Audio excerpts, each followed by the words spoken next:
Hello, everyone. My name is Percy Griffin, and I'm Director of Scientific Engagement at the Alzheimer's Association. I'm excited to provide this brief update during the ORE core meeting.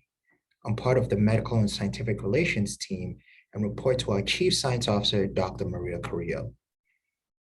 At the Alzheimer's Association, we are committed to achieving our vision of a world without Alzheimer's and all other dementia. This vision drives us in everything we do, including research, care and support, and advocacy. Dementia is relentless, but so are we. We are leading the way to end Alzheimer's and all other dementia by accelerating global research, among other efforts, through our far-reaching funding, advocacy, and leadership. At any given moment, discovery is happening. Researchers around the world are making discoveries and findings every day that will help us fight this disease. At any given moment, research is happening. At all hours of the day, someone around the world is working on Alzheimer's. At any given moment, learning is happening. Now, one of the ways in which we facilitate learning is by convening the largest forum to discuss dementia in the world. Each year, we convene our Alzheimer's Association International Conference, or AAIC, in which we bring together clinicians, researchers, and members of the care community to discuss cutting-edge advances in dementia science. Last year, due to the COVID-19 pandemic, we pivoted from our usual in-person format to a free virtual experience. This provided unprecedented global accessibility of dementia research.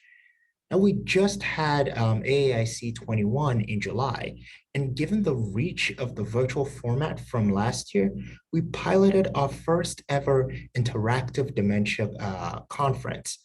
Now, we had more than 11,000 attendees, with some in person and others joining in virtually from around the world, interacting at the same time. Now, in previous years, we've been introduced to emerging biomarkers that can help with the diagnosis of Alzheimer's disease. This year, we heard a wonderful plenary talk from Dr. Henrik Zetterberg, who gave a general overview of the state of biomarker research. Now, proteins from immune cells in the brain can be used as tools to help us understand the disease. Now, he also showed very cool data which makes neuroscience with space travel and showed that space travel may not be that great for the brain. Now, all of these efforts are important because they help us to detect and diagnose the disease early. Previously, Alzheimer's was diagnosed in the later stages of the disease based on medical history and cognitive testing. However, we know now that the changes that occur in our body that lead to the clinical symptoms may occur 10 to 20 years before these symptoms appear. So it's important for us to understand risk from all angles. And by risk, I mean both the non-modifiable risk factors, which can't be changed, as well as the modifiable risk factors, which can be changed. And we're learning so much about these modifiable risk factors, and the list in the orange bubble keeps on growing. Now, at AAIC this year, we heard a news story regarding the impact of air pollution on Alzheimer's risk. Building on previous work, two separate studies in France and the United States showed that the reduction in fine particulate matter was associated with reductions in dementia risk and cognitive decline. Additionally, long-term exposure to air pollutants was associated with higher beta amyloid levels in the blood, showing a possible biological connection between air quality and physical brain changes that define Alzheimer's disease. Now, it will be important that we continue to study this relationship between air quality and dementia risk to better understand the implications for all individuals and all communities. Now, this work is related to another fantastic plenary, which we heard at AAIC from Dr. Amy Kind. Dr. Kind presented on how aspects of social determinants of health can impact the risk for cognitive decline. She noted that more urban core and rural areas tend to be more disadvantaged, and her work from a 10-year study found that living in disadvantaged neighborhoods is associated with accelerated cognitive decline.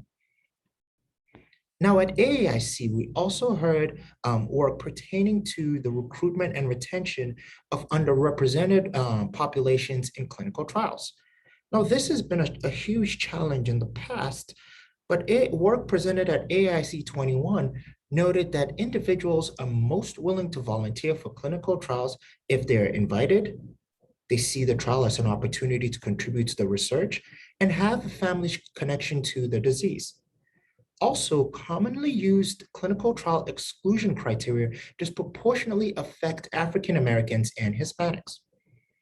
Now, the National Institute on Aging also launched Outreach Pro, which is an online tool to help researchers create materials for recruitment of underrepresented populations. There are currently several drugs and devices in various phases of clinical trials. And in all of these trials, there's an urgent need for inclusion.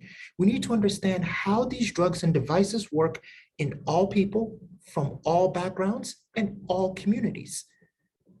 Now, to help facilitate this recruitment and retention, the Alzheimer's Association has a free clinical trials matching service called Trial Match to get healthy volunteers, care partners, and people living with dementia into clinical trials. Don't just hope for a cure, help us find one.